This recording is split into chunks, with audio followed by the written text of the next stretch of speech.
Hello বন্ধুরা, তোমরা সব কেমন আছো? আশা করি খুব ভালো আছো। আজ আমরা এই ভিডিওতে আলোচনা করব ইন্ডিয়ান ক্রিকেট ও আইপিএলের একটি নতুন আপডেট নিয়ে।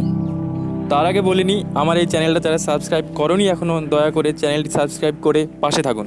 আমরা সকলেই জানি ভারত জিম্বাবুয়ের বিরুদ্ধে 5টি টি-20 ম্যাচ খেলবে।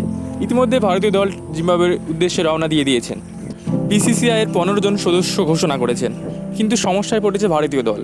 বিশ্বকাপ টি-20 2024 চ্যাম্পিয়ন হওয়ার পর ভারত আটকে পড়েছে বারবাডোজে, কেননা সেখানে প্রাকৃতিক বিপর্যয় শুরু হয়েছে এবং সেই সঙ্গে জিম্বাবুয়ের বিরুদ্ধে 5টি টি-20 ম্যাচে যে 15 জনের সদস্য ঘোষণা করা হয়েছিল তার মধ্যে 3 জন বারবাডোজে রয়েছেন এখনও।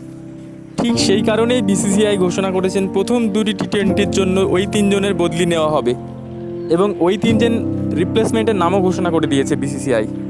প্রথম জন হলেন কেকেআর থেকে উঠে আসা ইন্ডিয়ান ফাস্ট বোলার হর্ষিত রানা এবং দ্বিতীয় জন হলেন সাই সুদর্শন এবং 3 নম্বর রিপ্লেসমেন্ট হলো জিতেশ শর্মা। এবার আমরা একটু চোখ রাখবো আইপিএলের দিকে। আইপিএল থেকে অবসর নিয়েছেন গত মরশুমে দীনেশ কার্তিক। এবার রয়্যাল চ্যালেঞ্জার্স ব্যাঙ্গালোরের ব্যাটিং কোচ এবং মেন্টরের ভূমিকায় যোগ দিলেন দীনেশ কার্তিক। এবার দেখার বিষয় দীনেশ কার্তিক দলকে ব্যাটিং কোচ এবং মেন্টর হিসেবে কতটা সফলতায় নিতে পারেন। ধন্যবাদ, ভিডিওটা এখানে শেষ করছি। ভালো থাকবেন।